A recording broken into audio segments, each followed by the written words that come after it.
Today's topic is very interesting, and this one is, you can say it's a base of how to lead your evidence before a court. What you have to prove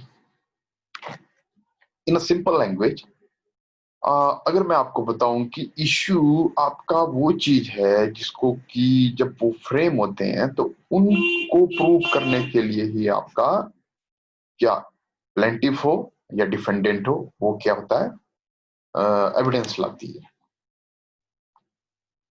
अब मैं जैसे suppose let me give you example. Suppose किसी ने आपको dispossess किया आपकी property से, ठीक है, तो कोर्ट इसमें इश्यू लगाएगी प्लेंटिफ की तरफ से कि plaintiff has been dispossessed forcefully या किसी भी रीजन से, तो प्लेंटिफ को वो प्रूव करना पड़ेगा कि उसको जो है वहां से डिस्पोजेस किया हुआ है प्रॉपर्टी से, ठीक है।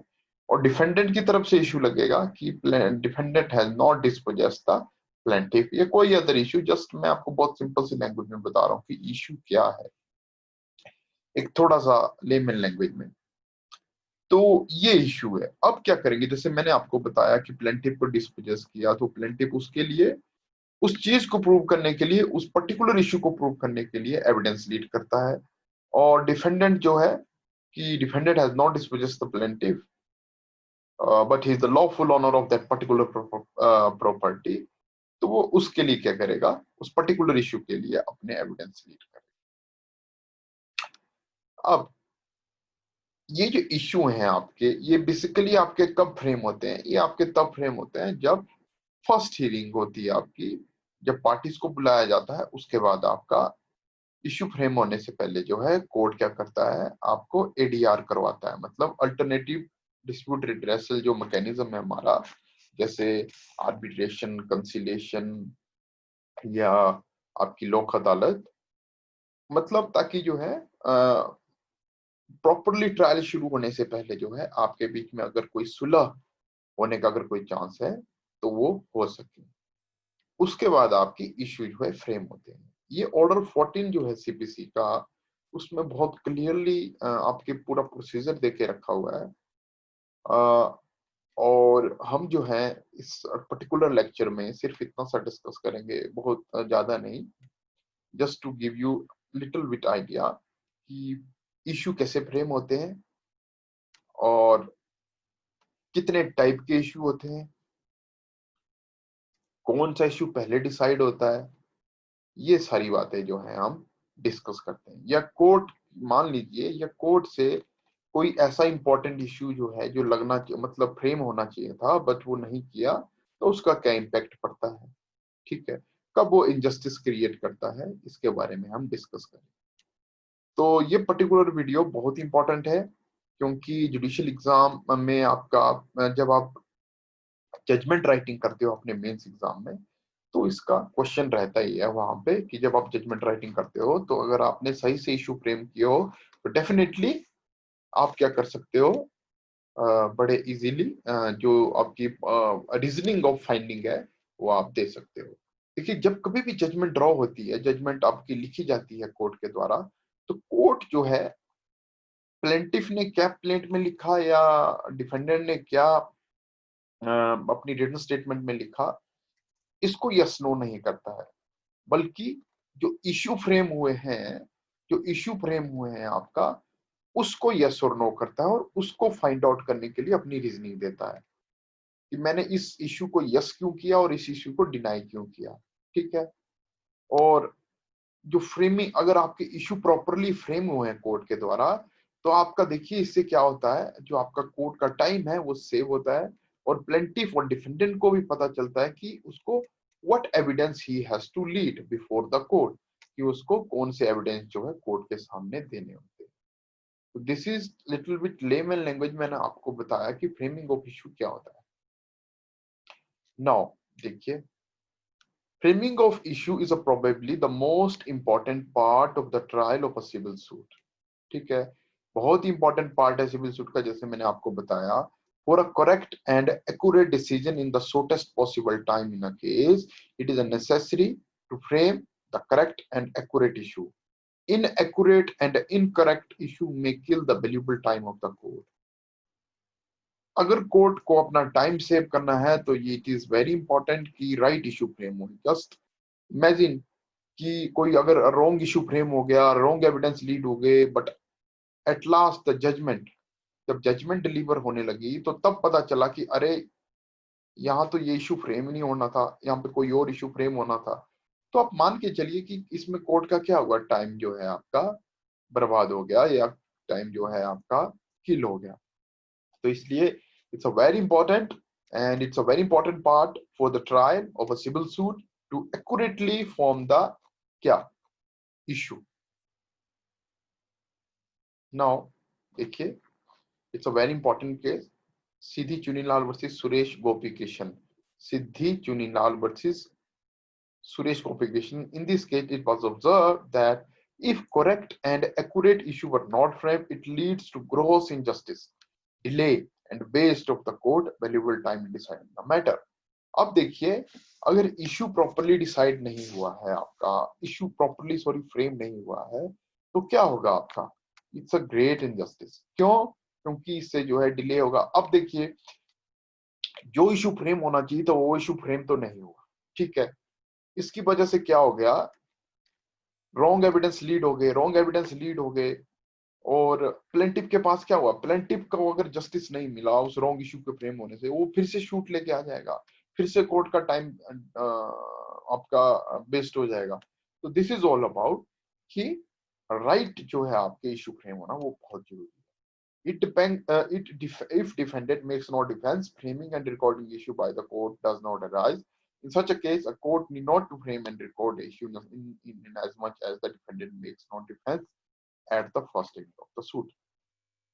मान लीजिए, देखिए, जो एक्स पार्टी सूट होते हैं आपके, या जिसमें जो प्लेंटिफ डिफेंडेंट ने अपना डिफेंस नहीं रखा, उनमें आपके इशू फ्रेम करने की जरूरत नहीं होती है. इसमें सिंपली प्लेंटिफ क्या करता है, अपने एविडेंस रखता है और उन एविडेंस को कंसीडर करते हुए कोर्ट जो है जो अपनी जजमेंट पास करता है.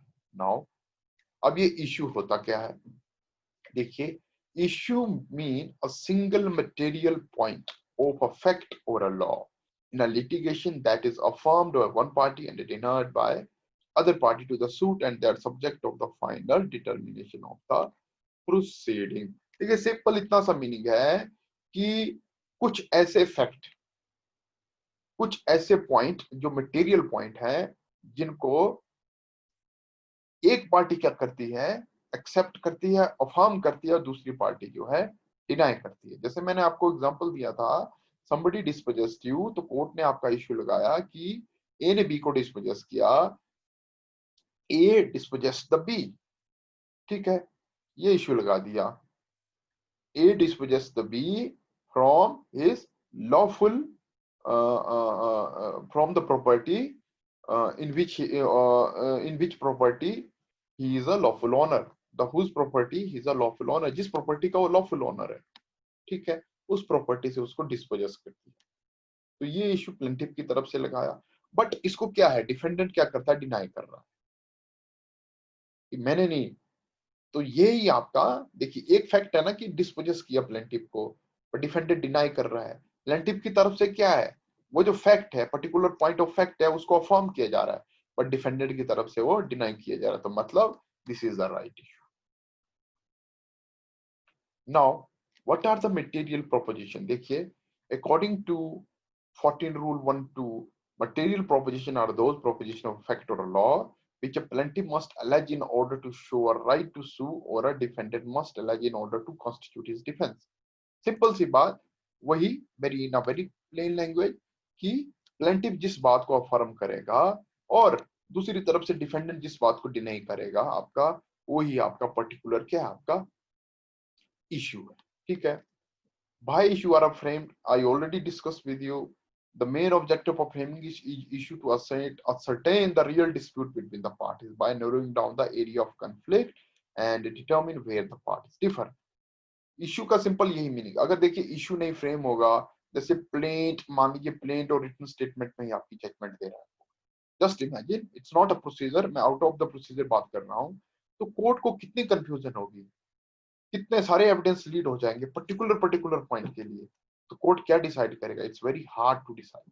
बट एक इशू फ्रेम हुए हैं आपके, सपोज जैसे पोजेशन का इशू फ्रेम हुआ कि whether whether plaintiff is the lawful owner of the particular property, yes और नॉट, ठीक है।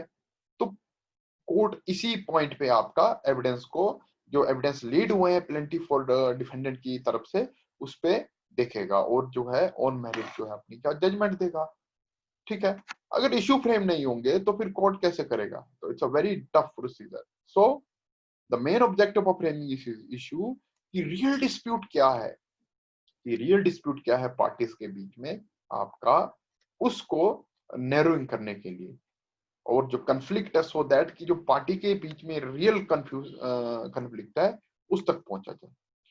देखिए ड्यूटी ऑफ द कोर्ट इसमें बहुत इंपॉर्टेंट है, बहुत ही आपकी, मान लीजिए इफ यू बिकम अ जज then keep in your mind the duty of the court is a very important, that the duty in relation to the framing of the issue is that of the court which it has to discharge because it has to try the suit and it has to give notice to the parties to leave and in with context of the issue frame. Now the most important thing, issue आपके होते कितने types के? Issue आपके 3 types के होते हैं। One is your issue of a fact, one is your issue of law, one is your mixed issue of a fact and law. देखिए अभी इनको हम डिटेल में डिस्कस करेंगे कि इश्यू ऑफ फैक्ट क्या हुआ। इश्यू ऑफ फैक्ट आपके क्या हुए, जैसे ए ने बी को डिस्पोजेस किया, दैट इज अ फैक्ट, ठीक है, ये फैक्ट आ गया। इश्यू ऑफ लॉ कि ए ने बी को जो डिस्पोजेस किया पर वो किया था उसको 1 साल पहले, ठीक है। अब लिमिटेशन लॉ बोलता है कि जब कभी भी किसी को डिस्पोजेस किया जाता है तो उसको उसका जो सूट है वो विद इन 6 मंथ लाना पड़ता है। तो यहाँ पे लिमिटेशन से बाहर आ गया, ठीक है। तो लिमिटेशन एक्ट क्या बोलता है कि विद इन 6 मंथ सूट लेके आओ अगर आपको डिस्पोजेस किया, ठीक है। तो आप क्या तो ये जो इशू है, जो सेकंड इशू है, the suit is barred by the suit filed by the plaintiff is barred by the limitation act, by limitation, the suit is not with in the limitation. तो ये आपका कैसा आ गया, इशू ऑफ लॉ। या ऐसा मान लीजिए आप कि जैसे सेक्शन 9 को ले लीजिए आप, सेक्शन 9 को ले लीजिए।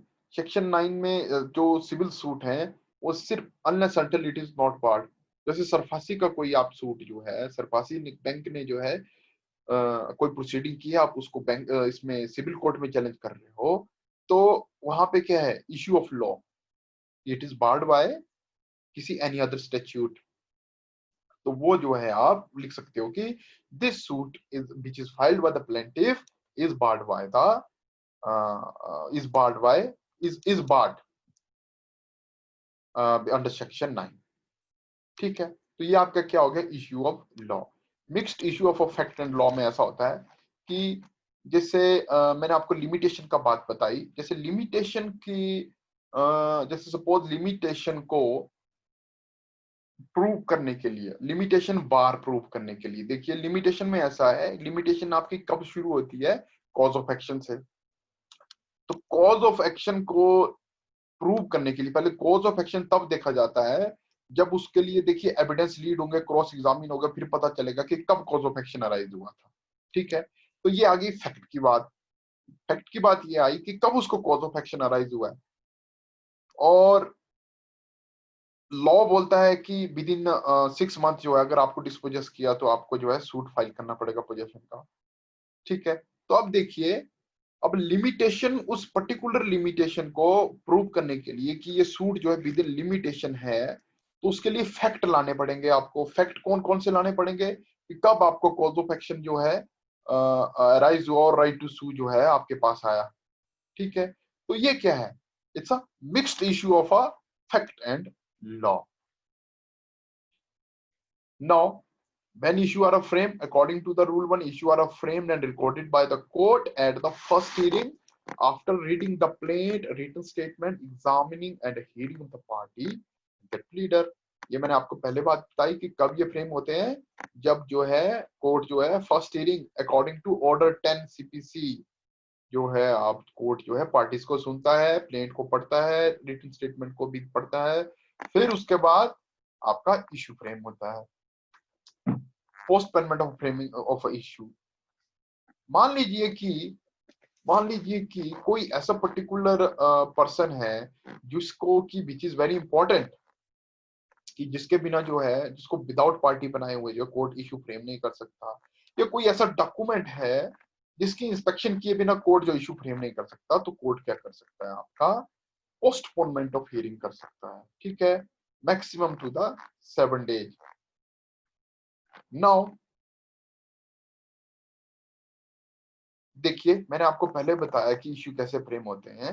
The issue may be framed by the court. देखिए, allegation made on a oath by a party or by any person present on their behalf or made by pleader of such party, allegation made in a pleading or in answer to the interrogatory delivered in the suit, the content of the document produced by either party, whatever the material which is put before the civil judge by the plaintiff, by the defendant, on their basis, whether it is a plaint, whether it is a written statement, whether it is a document, or whether it is a interrogatories which is delivered on all these material, on the basis of all these material, court क्या करेगा, आपका issue frame करेगा। ठीक है, now देखिए, कुछ issues जो issue of law होते हैं ना, वो प्रिलिमिनरी इशू को भी माना जाते हैं। देखिए, जैसे कि प्रिलिमिनरी इशू और इनको पहले डिसाइड करना पड़ता है आपका, जो आपके इशू ऑफ फैक्ट है, ये उससे पहले। देखिए, जैसे कोर्ट ज्यूरिसडिक्शन की, कहीं ऐसा तो नहीं है कि सेक्शन 9 के या किसी अदर लॉ में जो है, जो सूट फाइल हुआ है आपका, जैसे मैंने आपको सरफासी का एग्जांपल दिया, क्या वो बाहर तो नहीं है, क्या ये सूट लिमिटेशन में है? ठीक है, क्या सॉरी, क्या पार्ट टू सूट है, जैसे ऑर्डर टू रूल 2 में आ गया। ठीक है, या आपका जैसे ऑर्डर 22 रूल 9 में आ गया। इनमें क्या है, आपका सूट जो है बाहर होता है, सेकंड सूट जो है बाहर होता है। या आपका जैसे अभी हमने लास्ट डिस्कस किया था, ऑर्डर 9 रूल प्लेंटिफ के लिए, ऑर्डर 9 रूल 9 में कहीं सूट डिसमिस तो नहीं हुआ है। ठीक है, आपका तो भी आपका फ्रेश सूट जो है बाहर है, क्या उसमें रेस ड्यूटिकाटा तो नहीं लग रहा है, क्या उसमें रेस सब जुडिस तो नहीं लग रहा है, क्या मतलब सेक्शन 10 और सेक्शन 11 में तो नहीं फॉल कर रहा है। ठीक है, तो this all are preliminary issue. अगर आपका सूट, जैसे जिस प्लेंटिफ ने जो सूट किया, क्या उस कोर्ट की जुरिस्डिक्शन नहीं बनती थी, ठीक है, या वो सूट जो लिमिटेशन से बाहर था, या उसको बार टू सूट था, जैसे मैंने आपको एग्जांपल दिया ऑर्डर 9 रूल 9 के, ऑर्डर टू रूल 2 के, क्या उसमें सेक्शन 11 और सेक्शन 10 जो है फॉल तो नहीं कर रहा था, क्या वो रेस्ट सब जुडिस तो नहीं था, क्या वो suit already decided on merits तो नहीं था एज पर द सेक्शन 11। तो ये जो प्रिलिमिनरी इशू है, ये आपके पहले डिसाइड होते हैं। अब मान लीजिए, जस्ट इमेजिन कि कोर्ट से कोई ऐसा इशू है जो कि वो छूट गया, क्या ये आपका इनजस्टिस हो जाएगा या फेटल हो जाएगा आपका सूट जो है, कोर्ट ने जो जजमेंट दी है? नो, तब तक फेटल नहीं होती है, तब तक आपकी जो प्रोसीडिंग, जो जजमेंट है, वो फेटल नहीं होगी कोर्ट की, जब तक कि किसी पार्टी को इनजस्टिस ना हो गया हो। यही बात तो है आपकी Kameshwaram versus Subbarao AIR 1963, Supreme Court ने बोला कि mere omission to any issue does not create any fatal to suit unless until क्या किसी पार्टी को इनजस्टिस ना हुआ हो। अब मान लीजिए कि कोर्ट को in after framing of issue, after leading the evidence, court को ऐसा लगा कि अरे यहाँ तो कोई और इश्यू बनता है। क्या कोर्ट के पास क्या पावर होती है? कोर्ट जो है आपका इश्यू को अमेंड कर सकता है। Order 14 rule 5 CPC empowers the court to amend issue framed or frame additional issue at any stage of the proceeding। देखिए, at any stage का मतलब है चाहे आर्गुमेंट स्टेज पे हो गया हो आपका केस, तो कोर्ट जो है आपका क्या कर सकता है, इशू फ्रेम कर सकता है। And it does not consider that the power must be exercised when application is made on the other hand is a settlers on the court a duty to exercise the power suo moto for determining the matter in a controversy between the party if that was necessary to do so। Court खुद भी कर सकता है। ठीक है, must be exercised when application is made on the other hand। देखिए, इसमें दो बातें आई, या तो पार्टीज जो है एप्लीकेशन से आपका एडिशनल इशू को फ्रेम करवाए, या आपका क्या हो सकता है, कोर्ट जो है, कोर्ट के पास पावर देके रखी है, it is the power of a court की वो खुद जो है कोई भी जो इंपॉर्टेंट इशू है जिसको फ्रेम किए बिना आपका क्या सूट पर्टिकुलर जो है डिसाइड नहीं हो सकता है, और जो रियल कंट्रोवर्सी है आपकी बिटवीन द पार्टीज है वो डिसाइड नहीं हो सकती है। कोर्ट जो है वो खुद जो है क्या कर सकता है, इशू फ्रेम कर सकता है। देखिए, at last with the concluding this article, it can be said that the issue are very important not only for the parties but also for the court. Parties are required to prove or disprove the issue framed by the court, not the pleading. On the other side, the court is also bound to give a decision on each framed issue. Therefore, the court is not to decide those matters on which no issue have been framed. So it's a very important कि issue जो है rightly frame होने चाहिए आपके, so that the real controversy between the party must be finished. Thanks for watching. Do like, share, subscribe this YouTube channel for free classes, and uh, again, thanks for giving your valuable time.